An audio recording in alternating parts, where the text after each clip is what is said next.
2023ರಲ್ಲಿ 22,000 cyber ಅಪರಾಧ ಪ್ರಕರಣಗಳು ದಾಖಲಾಗಿದ್ದವು. Bank account data hack, ಸರ್ಕಾರಿ ಖಾತೆಗಳು ಹ್ಯಾಕ್ ಆಗುವುದು ಸೇರಿದಂತೆ ನಾನಾ ರೀತಿಯ ಸೈಬರ್ ಅಪರಾಧಗಳು ಜರುಗುತ್ತಿವೆ. ಇದನ್ನು ತಡೆಗಟ್ಟದೆ ಹೋದರೆ ಮುಂದಿನ ದಿನಗಳಲ್ಲಿ ತೊಂದರೆಗಳಾಗುತ್ತವೆ.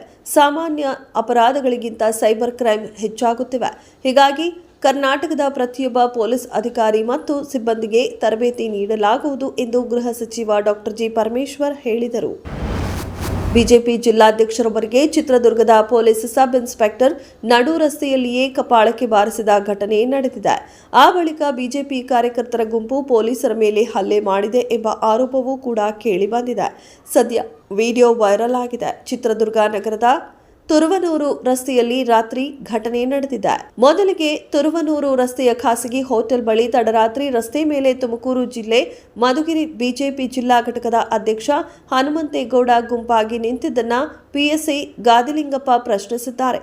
ಆಗ ಮಾತಿಗೆ ಮಾತು ಬೆಳೆದು ಬಿಜೆಪಿ ನಾಯಕ ಅವಾಚ್ಯ ಪದಗಳನ್ನ ಬಳಸಿದ ಎಂಬ ಕಾರಣಕ್ಕೆ ಪಿಎಸ್ಐ ಕಪಾಳಕ್ಕೆ ಬಾರಿಸಿದ್ದಾರೆ. ರಾಜ್ಯದಲ್ಲಿ ಮಟ್ಕಾ ಇಸ್ಪೀಟು ಜೂಜುಕೋರರ ಹಾವಳಿ ಜೋರಾಗಿದೆ. ಕಳೆದ 3 ವರ್ಷಗಳಲ್ಲಿ ಈ ಸಂಬಂಧಿಸಿದಂತೆ 25,000 ಪ್ರಕರಣಗಳು ದಾಖಲಾಗಿವೆ. ಜೂಜುಗಳ ವ್ಯಾಮೋಹಕ್ಕೆ ಸಿಕ್ಕಿ ಸರ್ವಸ್ವವನ್ನ ಕಳೆದುಕೊಂಡು ಸಾಲದ ಸುಳಿಯಲ್ಲಿ ಸಿಲುಕಿ ಹಲವು ಕುಟುಂಬಗಳು ಬಲಿಯಾಗುತ್ತಿವೆ. ಇಷ್ಟಾದರೂ ಪೊಲೀಸ್ ಇಲಾಖೆ ಇಂತಹ ಕೃತ್ಯಗಳನ್ನು ಮಟ್ಟ ಹಾಕುವಲ್ಲಿ ವಿಫಲವಾಗುತ್ತಿದೆ. ಕೆಲವು ಜಿಲ್ಲೆಗಳಲ್ಲಿ ಪೊಲೀಸರು ರಿಕ್ರಿಯೇಷನ್ ಕ್ಲಬ್ಗಳ ಹೆಸರಿನಲ್ಲಿ ಅನುಮತಿ ನೀಡಿ ಇಸ್ಪೀಟು ಆಡಲು ಅವಕಾಶ ಕಲ್ಪಿಸಿಕೊಟ್ಟಿದ್ದಾರೆ ಎಂಬ ಆರೋಪಗಳು ಕೇಳಿಬರುತ್ತಿವೆ.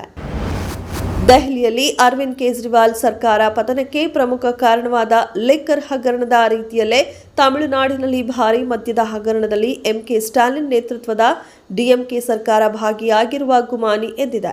ಈ ಕಾರಣಕ್ಕಾಗಿಯೇ ಸ್ಟಾಲಿನ್ ವಿಷಯಾಂತರ ಮಾಡುತ್ತಿದ್ದಾರೆ ಎಂದು ಬಿಜೆಪಿ ಆರೋಪಿಸಿದೆ.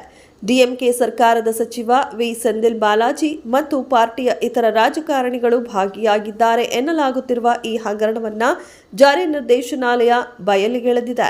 ಆದರೆ ಇಡೀ ಆರೋಪವನ್ನ ಸೆಂದಿಲ್ ಬಾಲಾಜಿ ಸರಸಾಗಾಟವಾಗಿ ಅಲ್ಲಗಳೆದಿದ್ದಾರೆ.